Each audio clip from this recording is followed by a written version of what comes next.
Hello my dear. तो basically इस video का टाइटल और थंबनेल तो आप पढ़ ही लिए हो। हम यहाँ पर आपको ट्रांसपोर्टेशन और एक्सक्रीशन वाला टॉपिक कवर करने के लिए आए हैं, जो कि इस चैप्टर का लास्ट टॉपिक वाइज वीडियो रहेगा। इसके बाद इस चैप्टर में जितने भी एक्सरसाइज के क्वेश्चंस है या जितने भी एक्टिविटी क्वेश्चंस है, जो कि हर टॉपिक के बाद दिया रहता है, 5-4 सवाल इस तरह का, हम लोग वो कवर करेंगे। ओके, तो इस वीडियो जो कि पढ़ाने वाला वीडियो का आखिरी पार्ट रहेगा। इससे पहले मैंने ऑलरेडी 4 पार्ट्स कवर किया है। इन सब पार्ट्स का लिंक हम डिस्क्रिप्शन बॉक्स में दे देंगे। और ये एक और बात सुनिएगा, लगभग ये चैप्टर 23 पेजेस के आसपास का है एनसीईआरटी में। इस 23 पेजेस में से हमने ऑलरेडी आपका पहला 15 पेजेस को कवर कर लिया है, जहाँ पर ब्लड तक का टॉपिक था एक हद तक। ओके, आज उसी 15 पेज से जो आपका ब्लड वाला टॉपिक है वहीं से स्टार्ट करेंगे। और रिमेनिंग जो 5-6 पेजेस बचा हुआ है, लास्ट के 1-2 पेज तो एक्सरसाइज से उसको छोड़ दीजिए, मान लो अभी के लिए छोड़ दीजिए। और पढ़ाने वाले में 5-6 पेज है, तो 5 पेज को हम लोग इस पूरी वीडियो में कवर करेंगे। जैसे कि आपने थंबनेल में पढ़ा, आई बिलीव कि ये वीडियो बहुत ही सिंपल रहेगा, बहुत ही ईजी रहेगा और आपके लिए बेस्ट रहेगा। ओके, तो अगर आप समझने के पर्पज से आए तो आप बहुत ही अच्छे से समझने वाले हो, ऐसा मेरा विश्वास है। तो चलिए वीडियो को स्टार्ट करते हैं। और स्टार्ट करने से पहले 1 मिनट और हम आपका लेना चाहेंगे। ज़रा 1 मिनट यहाँ देखिएगा। पहले हम इसको टाइम बचाने के लिए पहले ही लिख दिए थे कि आपको हम जल्दी समझा पाए। ओके, तो लाइफ प्रोसेस नाम के चैप्टर में जब हमने पार्ट 1 का वीडियो बनाया था, तो उसमें 2 टॉपिक्स आपको पढ़ना था, एक प्लांट का टॉपिक और एक एनिमल का टॉपिक। प्लांट वाले टॉपिक में आपने क्या पढ़ा?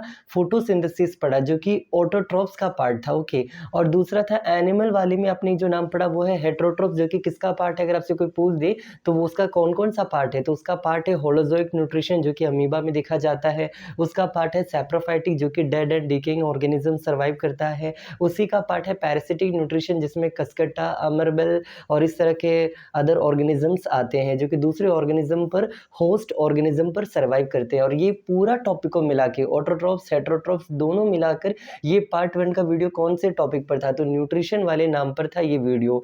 मेरा जो दूसरा वीडियो हम इसका लाए थे, न्यू सेक्शन एक हम बनाए हुए हैं, न्यू प्लेलिस्ट, जिसमें हम इस तरह का फिक्स वाला आपको वीडियो बना बना के डाल रहे हैं। उसमें हमने कवर किया था डाइजेशन वाला टॉपिक। और डाइजेशन में केवल आपको एनिमल डाइजेशन पढ़ना है, लेकिन 2 तरह के, एक यूनिसेलुलर ऑर्गेनिज्म जिसका नाम है अमीबा एंड पैरामीशियम, कि इनमें किस तरह से होता है न्यूट्रिशन, और एक ह्यूमन डाइजेशन। तो डिटेल में आपको पढ़ना था कि बहुत तरह चीज़ों का फंक्शंस पढ़ना था। सबका नोट्स भी हम टेलीग्राम पर डालते जा रहे हैं, इंपॉर्टेंट क्वेश्चन टाइप का। अगेन आप वहाँ से ज्वाइन करके ये सब देख सकते हो, पढ़ सकते हो। एंड थर्ड वीडियो जिसमें हम लोग कवर किए थे, जैसे कि ब्रीथिंग क्या होता है, ब्रीथिंग में भी 2 होता है, इनहेलेशन, एक्सहेलेशन। उसके अलावा aerobic respiration, anaerobic respiration, alveoli का स्ट्रक्चर मतलब क्यों इंपॉर्टेंट है, एल्वेओली से रिलेटेड क्वेश्चन बार बार पूछा जाता है। और most important breakdown of glucose का एक फिगर दिया गया था, 6.3 या 6.1 हम भूल रहे हैं, वो भी मोस्ट इंपॉर्टेंट था। और कुछ इनडायरेक्ट क्वेश्चन हम आपको बताए थे, चाहे वो डाइजेशन वाले टॉपिक से हो, चाहे वो आपके इस वाले टॉपिक से, जिसका नाम है रेस्पिरेशन। ओके, तो रेस्पिरेशन में इनडायरेक्ट क्वेश्चन क्या था, जैसे कि रात के समय पेट के नीचे क्यों नहीं सोना चाहिए, या तो आपसे हम पूछ दे कि मछलियों में, फिशेस में ब्रीथिंग रेट फास्टर क्यों होता है। तो इस तरह के सारे सवालों का आंसर आपको यहाँ पर मिल जाएगा। तो इस तरह ये तीनों पार्ट्स हम लोग के, तीनों चारों पार्ट्स। और लास्ट पार्ट था अपना हर्ट वाला, जिसमें वर्किंग ऑफ हर्ट हम हाल फिलहाल डाले थे 1-2 हफ्ता पहले। तो ये चारों कवर हो चुका है। और आज का टॉपिक, जैसे कि स्टार्टिंग में भी हमने बोला था, ट्रांसपोर्टेशन एंड एक्सक्रीशन होने वाला है। बहुत ही सिंपल रहेगा, आपको बस सुनते जाना है, आप ऑटोमेटिकली समझ जाओगे। ओके, और उसमें भी क्या क्या पढ़ना है तो देख रहे हो आप, यहाँ पर हम ऑलरेडी लिख दिए हैं। ये जो रेड से हमने लिखा है ये ट्रांसपोर्टेशन का पार्ट है, और ये जो ब्लैक से लिखा है ये आपका एक्सक्रीशन वाला पार्ट है। तो आज हम लोग इस वीडियो में बस इतना कवर करने वाले हैं। और एक और बात, यहाँ पर आप देख पा रहे हो ए पी पी ए क्या क्या लिखा हुआ है, इसका मतलब क्या है? जो जहाँ पर ए लिखा है वो एनिमल का टॉपिक है, जहाँ पर पी लिखा है वो प्लांट का टॉपिक है। और अगर आपको फ्लैशलाइट भी यहाँ दिख रहा होगा, हम बस क्वालिटी को इम्प्रूव करने के लिए फ्लैशलाइट ऑन करके ये वीडियो रिकॉर्ड कर रहे हैं, जिसके कारण थोड़ा दिक्कत होगा, बट ओवरऑल आपको दिखाई दे रहा होगा, इसलिए हम ये ट्राई कर रहे हो। ओके, तो चलिए वीडियो को स्टार्ट करते हैं अब। हम इवन कमेंट सेक्शन में डाल देंगे कि एक्चुअली में वीडियो कहाँ से स्टार्ट हो रहा है। आप ये वाला पार्ट चाहे तो स्किप करके हटा सकते हो कि नहीं देखना चाहते हो तो, लेकिन यूज़फुल था। हाँ, एक और बात, लास्ट बात, देखो प्रेजेंट टाइम में हम 2023 सीबीएसई जो बोर्ड एग्जामिनेशन हो रहा है उसका मैथमेटिक्स का कॉपी चेक कर रहे हैं, मैथ्स का कॉपी चेक कर रहे हैं। और उसमें हम बहुत कुछ ऐसे बात जाने जो कि हम लोग को उल्टा पुल्टा सिखाया जाता है। जैसे कि मान लो हम आपको एक हिंट समझाना चाहते हैं, आरएसएस, राष्ट्रीय स्वयंसेवक संघ, हम आप मे बी इस ऑर्गेनाइजेशन में कभी काम नहीं किए होंगे। ये ऑर्गेनाइजेशन के बारे में आपको जो लोगों ने बताया आपको बस उतना ही पता होगा कि ये ऑर्गेनाइजेशन में बंदूक चलाना सिखाया जाता है, इस ऑर्गेनाइजेशन में कट्टरवादी लोग होता है, ऐसा होता है, वैसा होता है।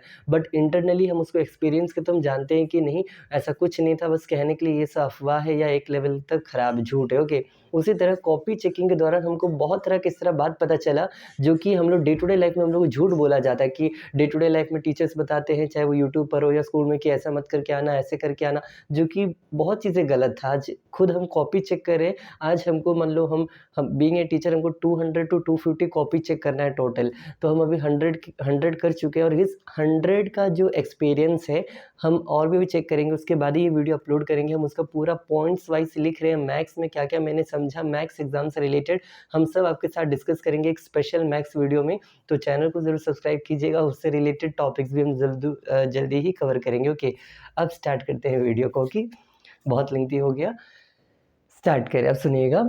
देखो, ट्रांसपोर्टेशन की बात जब भी करोगे पहले ये समझो इसमें से पूछेगा क्या। सबसे पहले आपसे ये पूछेगा फंक्शन ऑफ ब्लड, ब्लड का फंक्शन आपसे सीधा पूछेगा, तो हम आंसर बता दें, सुन लीजिए। तो कहने के लिए बहुत कुछ कह सकते थे कि स्टडी ऑफ ब्लड को हेमाटोलॉजी कहा जाता है। The father of blood grouping कौन है, तो हम बता देते कार्ल लैंडस्टीनर कहलाते हैं।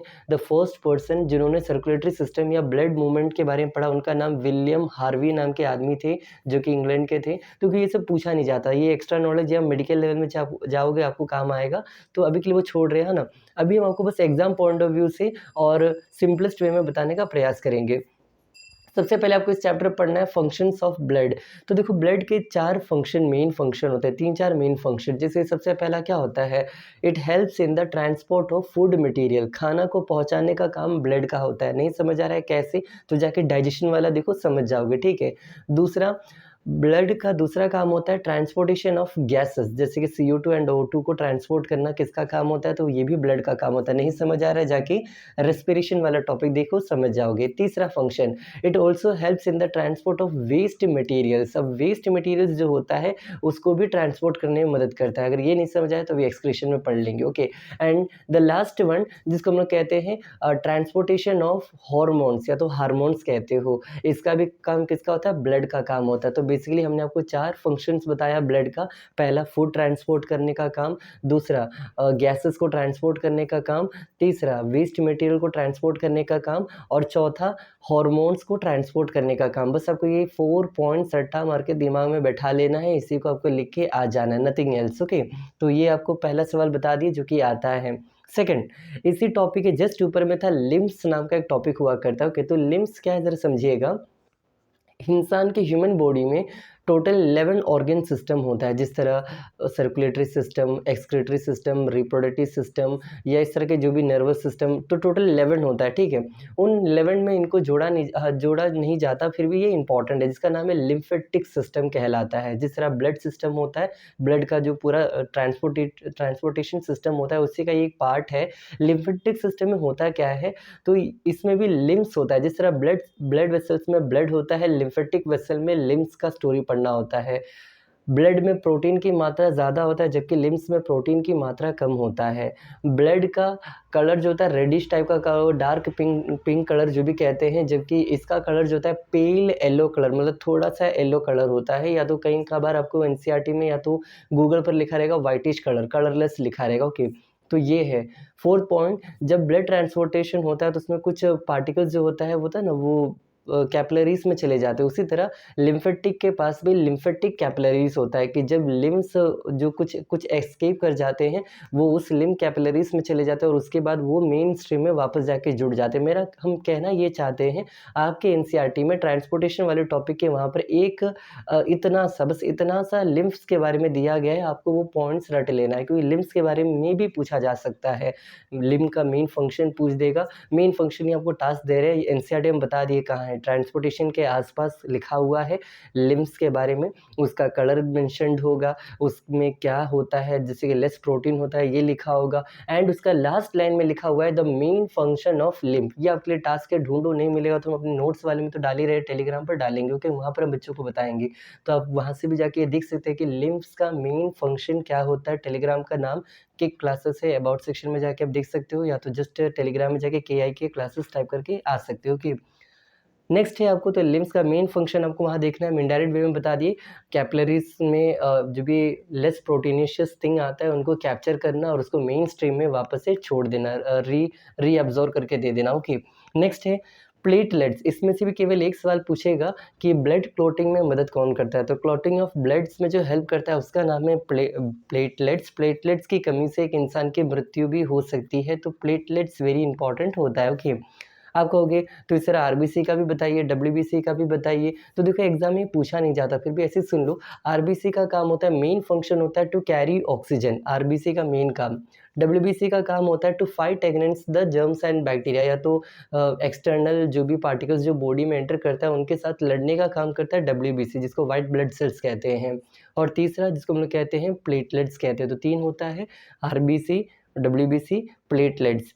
तो ये उतना जाना नहीं था, और इसको और भी अल्टरनेटिव नेम से एरिथ्रोसाइट्स जिसको आरबीसी कहते हैं, डब्ल्यूबीसी को ल्यूकोसाइट और प्लेटलेट्स को थ्रोम्बोसाइट। तो देखो हम बार बार कह रहे हैं, डिटेल में नहीं जाना, आपको कितना पढ़ना है बस उतना समझाना चाहते हैं। आपको फंक्शन ऑफ ब्लड 4 फंक्शन पढ़ लेना है, आपको लिम्स का फंक्शन पढ़ लेना है, केवल फंक्शन पढ़ लेना है। तीसरा मे बी एग्जाम पूछ देगा डिफ्रेंशिएट करो लिम्फ और ब्लड में, जो कि अभी तक से पूछा नहीं गया है, मे बी आ सकता है। ओके, हम अपने मन से बता रहे हैं ये सवाल। नेक्स्ट है प्लेटलेट्स के बारे में आपको पढ़ के जाना है, हम बता दिए, मेन एक ही लाइन लेके आ जाना है, it helps in the clotting of blood, या तो ब्लड क्लॉटिंग में काम आता है। फोर्थ, ये इंपॉर्टेंट। ओके, एक चीज़ नोटिस कीजिएगा, आपके इस चैप्टर में बहुत सारे डिफरेंसेस पढ़ना है। जैसे कि हम एग्जाम्पल समझाते हैं, याद करो, यहाँ पर देख सकते हो जाइलम एंड फोइलम, इसका डिफरेंस पूछ सकता है। ट्रांसपिरेशन एंड ट्रांसपोर्टेशन, इसका डिफरेंस पूछ सकता है। यहाँ भी देख सकते हो ऑटोट्रॉप्स एंड हेटरोट्रॉप्स, डिफरेंट पूछ सकता है। और भी है ब्रीथिंग एंड रेस्पिरेशन, इन दोनों में डिफरेंस पूछ सकता है। आयरोबिक एंड अनायरोबिक रेस्पिरेशन, इसमें डिफरेंस पूछ सकता है।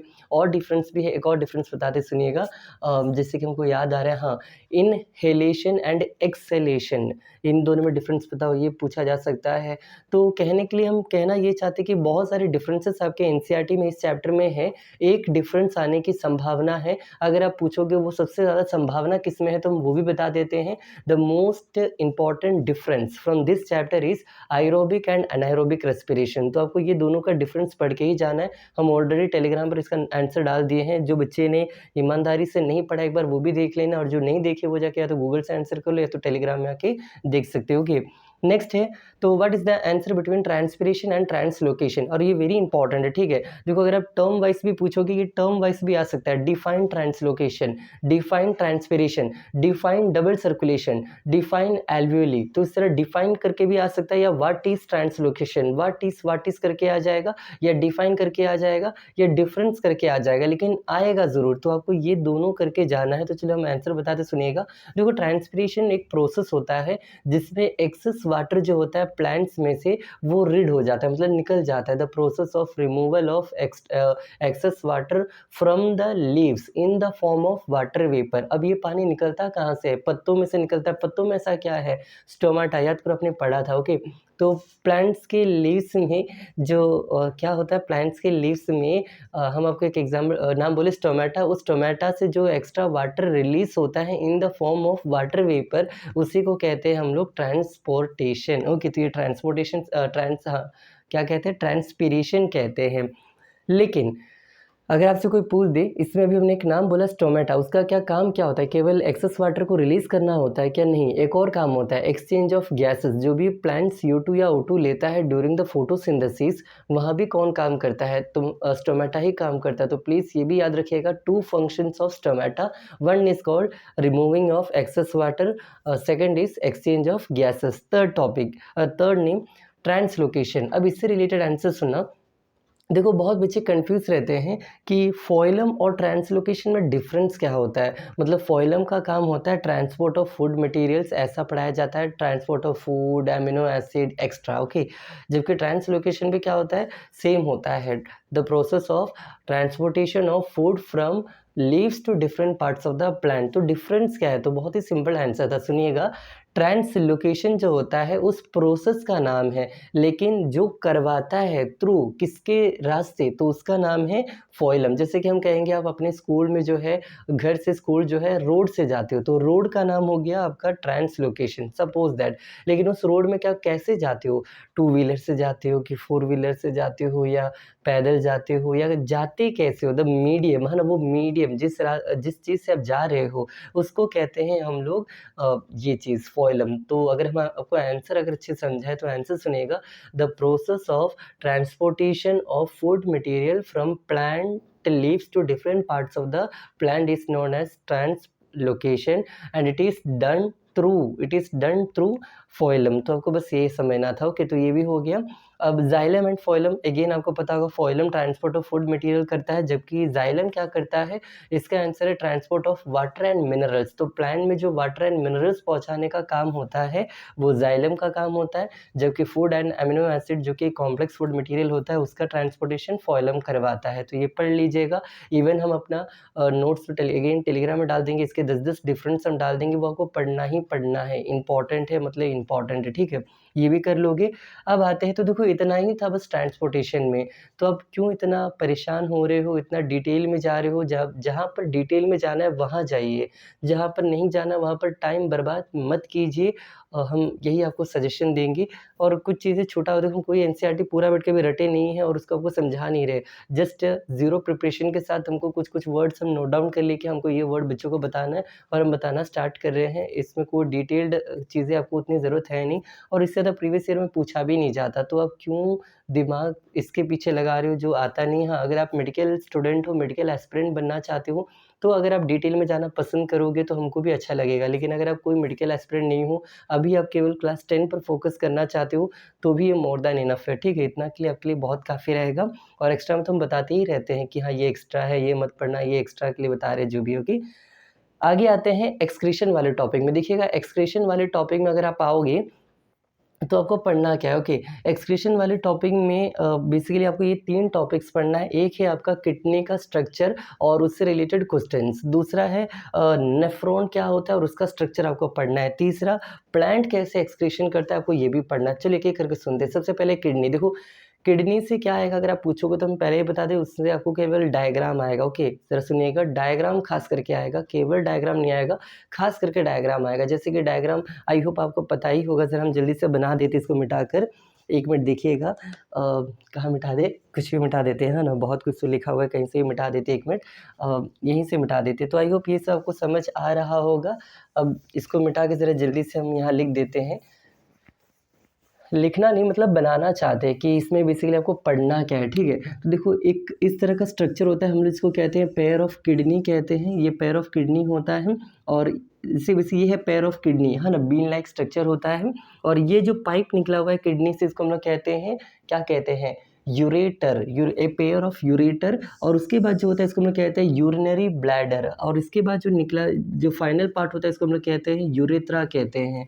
तो ये 4 मेन पार्ट्स होता है किसके अंदर, किडनी के स्ट्रक्चर में, जो मेनली पढ़ाया जाता है, अंदर नहीं किडनी में। ओके, किडनी का स्ट्रक्चर में आपको यहाँ पर पूछ देगा draw the diagram of kidney, तो आपको ये बना के दिखा देना है। लेकिन draw the diagram of nephron पूछ दे तो आपके एनसीईआरटी में बहुत ही थोड़ा कॉम्प्लेक्स स्ट्रक्चर दिया गया है, वो भी ज़रा बना के दिखाते हैं। 1 मिनट, हमको याद भी नहीं, हम कोशिश करते हैं। इसी डायग्राम के जस्ट बाद आपके एनसीईआरटी में दिया गया होगा कुछ इस तरह का स्ट्रक्चर, एक बाउमेन कैप्सूल होता है, कप लाइक स्ट्रक्चर होता है, और यहाँ से एक ये निकला रहता है जिसको हम लोग रीनल ट्यूब्स कहते हैं। और फाइनली ये कलेक्टिंग डक्ट के पास जाता है, और कलेक्टिंग डक्ट के बाद ये निकल जाता है आपके कहाँ के रास्ते, तो ये यूरेटर में जाके मिक्स हो जाता है। और ये स्ट्रक्चर है कहाँ, अगर आप पूछोगे जो आप ये बना रहे हो ये स्ट्रक्चर है कहाँ, ये स्ट्रक्चर है आपके किडनी के अंदर, एक फिल्ट्रेशन यूनिट होता है। ज़रा सुनिएगा, ज़रा सोचो, जब आपका बॉडी में जो CO2 बन रहा था, कहाँ बन रहा था, याद है आपको, ब्रेकडाउन ऑफ ग्लूकोज वाले टॉपिक में हमने आपको बताया था कि जो भी आपका कार्बन डाइऑक्साइड होता है वो ATP बनाता है, ATP बनाता है, जिसको energy currency of the cell कहते हैं। कहाँ बनाता है, माइटोकॉन्ड्रिया में बनाता है। 3 प्रोडक्ट निकलते थे, CO2 plus water plus energy. Energy आप कंज्यूम कर लेते हो, वाटर आपका रीअब्जॉर्ब होता है एक हद तक, और जो CO2 होता है वो वेस्ट मटेरियल होता है। वो वेन्स के रास्ते आपके हार्ट में जाएगा, हार्ट के राइट साइड में, जो कि है राइट एट्रियम, राइट वेंट्रिकल। फिर वहाँ से ये दोनों आपके लंग्स में जाएगा, और लंग्स में जाने किसके रास्ते? पल्मोनरी आर्टरी के रास्ते।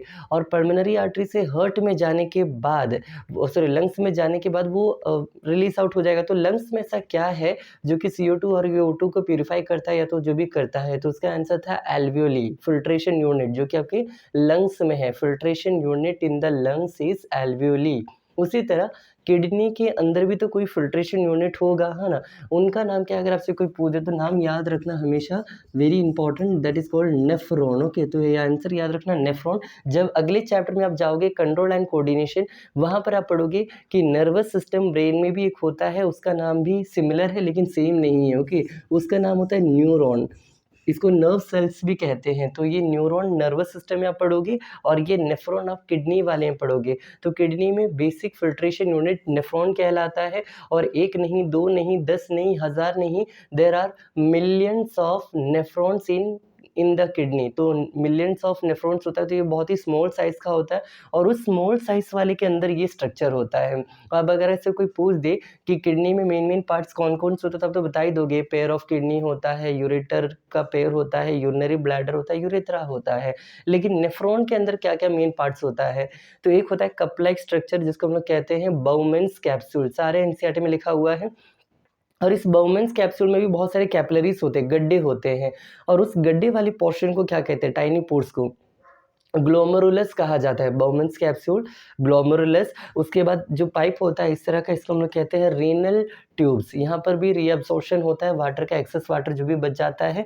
एंड फोर्थ लास्ट वन जिसको हम लोग कहते हैं, यहाँ पर होता है एंड वाले में, इसको हम लोग कहते हैं कलेक्टिंग डक्ट। तो आपको ये भी 4 नाम याद रखना है। ओके, और एक और बात, अगर आप एनसीईआरटी में एक्सक्रीशन वाला टॉपिक खोलोगे, उसके पैराग्राफ नंबर 2 का पहला सवाल है, पहला लाइन है, how is urine produced? Urine बनता कैसे है?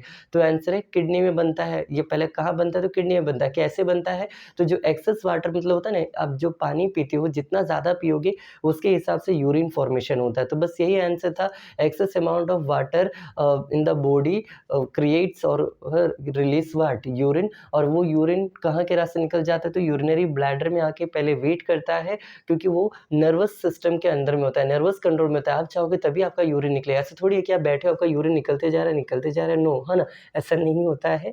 तो वो ह्यूमन कंट्रोल में होता है, क्योंकि वो मस्कुलर ऑर्गन है, और मस्कुलर ऑर्गन के होने के साथ-साथ वो नर्वस सिस्टम के कंट्रोल में है। तो वो आप अर्ज कर सकते हो कि हाँ, मुझे भी जाना है, मुझे नहीं जाना, आप कंट्रोल कर सकते हो, है ना? लेकिन सब चीज़ का एक लिमिटेशन होता है, उसके ज़्यादा आप लिमिट नहीं कर सकते, ये भी आपको समझना है, कि और कुछ नहीं। तो स्ट्रक्चर ऑफ नेफ्रॉन आपको पढ़ के जाना है। अब और एक और बात, ह्यूमन बॉडी में क्या क्या एक्सक्रीटरी वेस्ट निकलता है? What are the different types of excretory waste release from the human body? तो क्या केवल यूरिन ही निकलता है क्या? नहीं। सोचो ना, हम लोग के जो स्वेट होता है, जो पसीना होता है, जिसमें सॉल्ट प्रेजेंस होता है, ये भी तो एक तरह का वेस्ट मटेरियल ही होता है। या ये भी छोड़ो ना, इंसान के बॉडी में जो हम लोग वॉमिटिंग करते हैं, उल्टी करते हैं, वो भी तो एक तरह का वेस्ट मटेरियल है। या वो नाक में से जब हम उसको कहते हैं ना, पोटा निकलना या जो भी निकलना, तो वो भी एक तरह का क्या होता है? वो भी तो एक तरह का वेस्ट मटेरियल ही होता है। या CO2 जो हम लोग रिलीज़ करते हैं, है ना, नोज़ से, वो भी एक तरह का क्या होता है? वेस्ट मटेरियल ही होता है। कहने के लिए बहुत सारे एक्सक्रीटरी वेस्ट ह्यूमन बॉडी से निकलते हैं, लेकिन द मोस्ट इम्पॉर्टेंट या तो सबसे मेजर जो वेस्ट होता है, जो ह्यूमन बॉडी से निकलता है, वो हम लोग का यूरिन ही होता है। इसलिए यूरिन कैटेगरी को ही हम लोग पढ़ाते हैं एक्सक्रीटरी सिस्टम। इवन हम ये भी कहेंगे, इसको यूरिनरी सिस्टम के नाम से पढ़ते तो ज़्यादा सही रहता है, लेकिन हाँ, एक्सक्रीटरी सिस्टम के ही नाम से पढ़ाया जाता है जो भी है। और एक्सक्रीटरी सिस्टम में तो आई होप आपको समझ आ रहा होगा कि यूरिन मोस्ट इंपॉर्टेंट है। और ये भी, यूरिन में भी एक बात समझिएगा, एक वर्ड है आपके एनसीईआरटी में, नाइट्रोजनियस वेस्ट, जो कि किडनी से रिलीज होता है, नाइट्रोजनस वेस्ट। और इस नाइट्रोजनस वेस्ट के अंदर आता है यूरिन, यूरिन और यूरिक एसिड, यूरिया। तो इस तरह 3 टर्म्स दिया गया है, जो कि नाइट्रोजनस वेस्ट में आता है, जो कि किडनी से रिलीज होता है। ओके, और किडनी का फंक्शन अगर आपसे कोई पूछ दे, तो पहला काम रीअब्जॉर्प्शन ऑफ वाटर, जो एक्सेस वाटर होता है वो रीअब्जॉर्ब करने में किडनी मदद करता है। दूसरा, प्रॉपर फंक्शनिंग ऑफ बॉडी, मतलब बॉडी को कहीं न कहीं अच्छे से काम करने में मदद करता है। तीसरा, ब्लड प्रेशर को मेंटेन करने में मदद आता है। कैसे? सोचो ना, एक होता है salt balance in the body हम लोग कहते हैं। तो हम लोग सॉल्ट बैलेंस जो है बॉडी को मेंटेन करने का सबसे बड़ा ज़िम्मेदारी एक तरह से किडनी के पास होता है, और उसके कारण बीपी भी कंट्रोल रहता है। तो कहीं न कहीं किडनी का अगर फंक्शनिंग सही से हो रहा है तो आपका बीपी भी सही रहेगा, ऐसा भी कहा जाता है, ठीक है? तो किडनी के भी बहुत सारे फंक्शंस हैं, और वेस्ट मटेरियल को रिलीज़ करना ये भी किसका काम होता है? जैसे यूरिन को रिलीज़ करना वो भी किसका ज़िम्मेदारी है? किडनी का ज़िम्मेदारी है। तो आई होप आपको समझ आ रहा होगा, मैंने किडनी का फ़ंक्शन बताया, लेकिन ज़्यादा पूछा नहीं जाता एग्ज़ाम में। जहाँ तक मुझे याद है आज तक नहीं पूछा गया है, तो वो मत पढ़िएगा, लेकिन इसका ज़रूर पढ़िएगा, फंक्शन ऑफ ब्लड। ये चारों पॉइंट याद रखिए जो मैंने आपको बोला था, कौन-कौन सा? Transport of food material, transport of waste material, transport of hormones and transport of क्या गैसेस, है ना? तो ये गैसेस में भी कौन-कौन सा? CO2 and O2। ऐसा थोड़ी हम कह रहे हैं कि जितनी भी गैसेस है, नाइट्रोजन या कोई भी गैसेस, सबको वो नहीं करवाता, केवल ऑक्सीजन एंड CO2 को। तो इतना अगर हम आपको बताएँगे तो ये टॉपिक भी कवर हो जाएगा, कौन-सा? आपका नेफ्रॉन वाला। और एक लास्ट टॉपिक है इस चैप्टर में जिसका नाम है प्लांट एक्सक्रीशन, कि प्लांट कैसे एक्सक्रीट करता है ना? तो देखिएगा, मेन आंसर एक ही है, प्लांट जो भी एक्सेस वाटर चाहे रिलीज़ करे या गैसेस का एक्सचेंज करे, मतलब रिलीज़ आउट करे, वो एक्सक्रीट करे, वो कहाँ से करता है? स्टोमेटा से करता है, और इस प्रोसेस को क्या कहते हैं? ट्रांसपीरेशन कहते हैं। लेकिन आपके एनसीईआरटी में ये भी लिखा है कि इसके अलावा और भी तरीके होते हैं, जैसे कि रूट से वो वेस्ट अपना निकाल सकता है। या तो देखो, एक चीज़ बताते हैं, एक इंटरेस्टिंग चीज़ बताते हैं, ये आपको मे बी नहीं पता होगा, और ये मे बी कहीं कभार कहीं बहुत कम जगह लिखा रहता है। ओके, हम दिखाते हैं, लिखकर यहाँ दिखाते हैं आपको। एनसीईआरटी में है या नहीं हमको ये भी याद नहीं है, बस यहाँ पर मेंशन कर देते हैं। अगर आप देखो तो आपका फ़ायदा है ना। तो एंड अप करते ज़रा जल्दी से देखिएगा।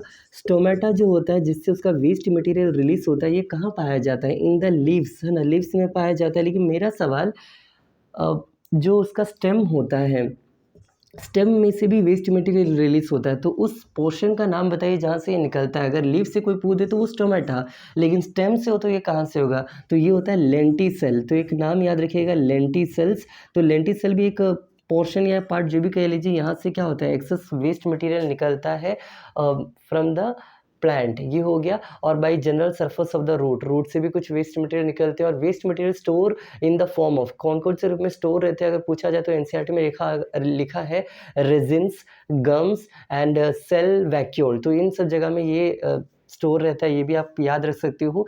तो इस तरह इस चैप्टर को कंप्लीट हम लोग कवर कर चुके हैं, चाहे वो डाइजेशन हो, चाहे वो न्यूट्रिशन हो, चाहे वो रेस्पिरेशन हो, चाहे वो हार्ट हो, चाहे वो पाँचवा टॉपिक अपना ट्रांसपोर्टेशन एंड एक्सक्रीशन है ना? सो आई होप आपको ये चीज़ समझ आया। इसके अंदर जितने भी एक्टिविटी टाइप के क्वेश्चन हैं, हम सबको एक साथ कवर कर लेंगे आपको, जिस तरह मैंने आपको बताया।